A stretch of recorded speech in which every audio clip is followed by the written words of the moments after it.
So when I look at your experience, I see content, then the predictive content intelligence. Then you're actually doing a bit of research around e-commerce and understanding the audience, and then you also did a mobile audience panel, right? Which is again something which is very interesting, which is to actually look at. So you got mobile, you got e-commerce, you got content.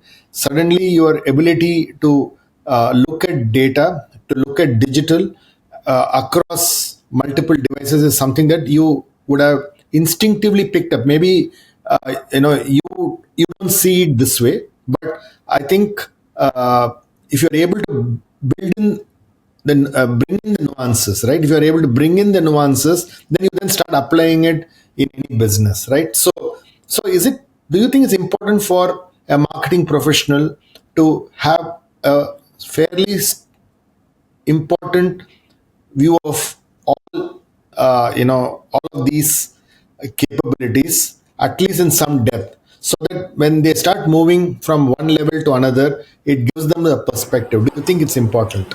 So, if you think about what's important to marketers today, okay, and you compare it to what was, say, the past, I think marketing always has been about creativity and storytelling, right? And I think good marketing or successful marketing will continue to be about creativity and storytelling.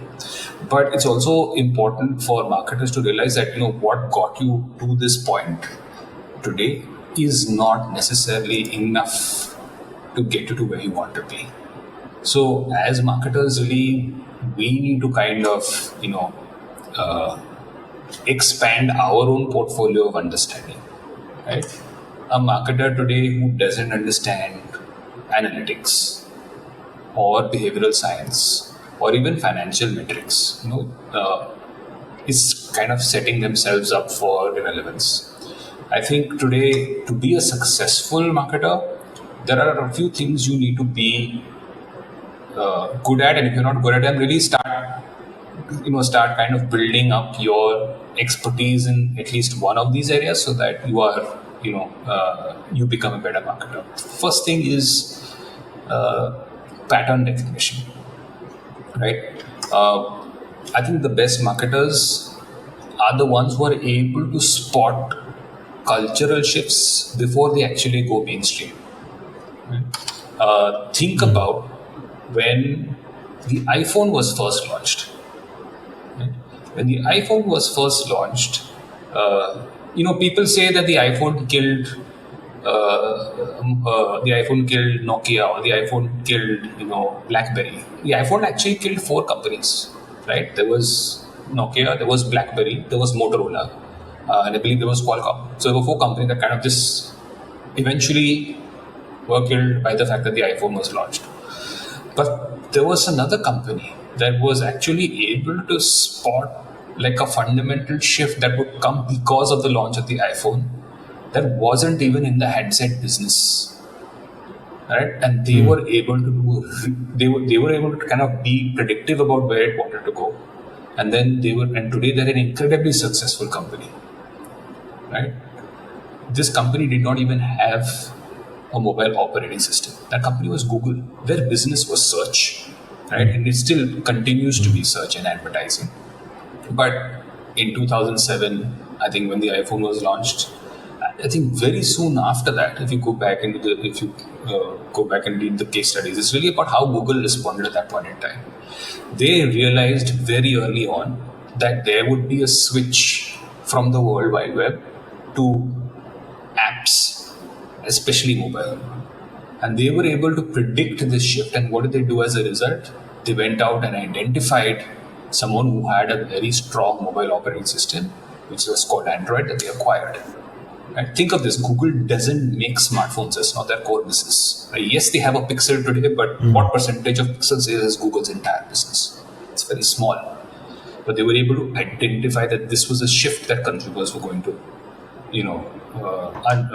undertake. They acquired a mobile operating system, and they built their entire business using Android today. Android is given away for free, essentially, right? But why is it given away for free? Because it helps Google understand the customer better, so they can serve better, more relevant ads. So at the end of the day, Android is just a means to an end to kind of make for Google to maintain their superiority in on digital advertising and search.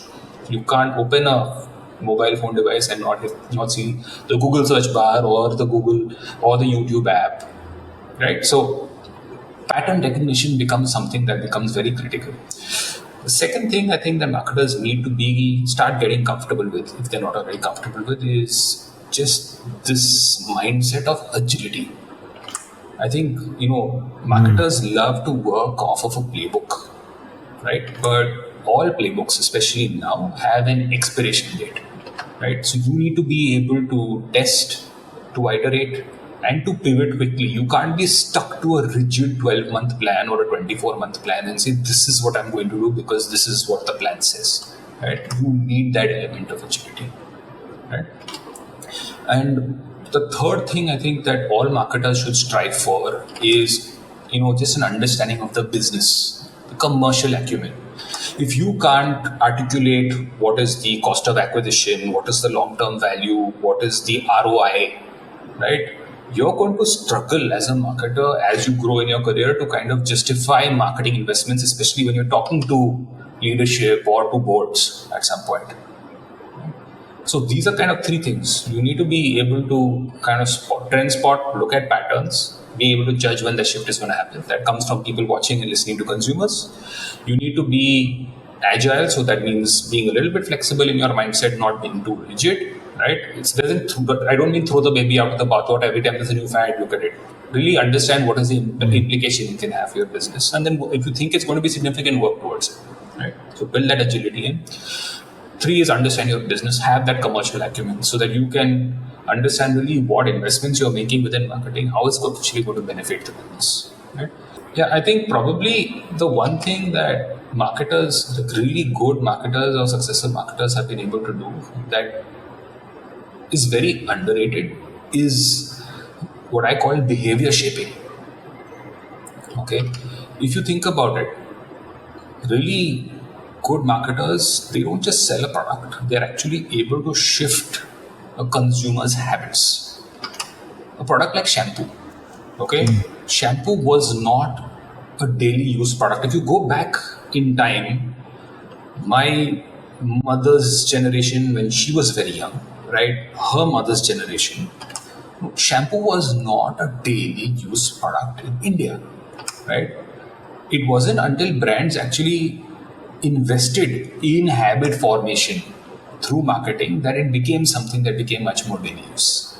Today, you can't think of, at least the in most modern households, you will see 1, 2, possibly more bottles of shampoo, right, over there. Maybe one for the gentleman in the house, one for the lady, one for the kids, whatever. But I'm saying it's considered pretty much an essential, priority. But Yeah. No, in fact, the behavior shaping when you talk about is moving from traditional blocks of soap to shower gels is a very interesting trend spotting and habit forming that I can see today. Because when I look at the supermarket shelves, at least 10 years back, I didn't see so much of shower gels. It was a premium category. But today, I see a big shift in shower gels being there. So you are very right. The core capability of a marketer is how does one build habits and what are the things that you're going to do to build habits in the society and with the consumers that you are targeting. I think that's really a very absolutely, I interesting think if take. you just say, I think a lot of people who would be watching this podcast are familiar with e-commerce, right? But e-commerce wasn't even mainstream in India until marketers kind of started introducing features like a cash on delivery or free returns. These were things that kind of removed friction, that stopped people from experimenting with the category, and really that's how they were able to start creating those habits. So habit formation is not something that happens overnight. It takes a lot of time, patience, investment, but when it's done right, you can really create entirely new categories. So the marketers, I believe, who can kind of shift that consumer behavior will be much more successful than the ones who don't.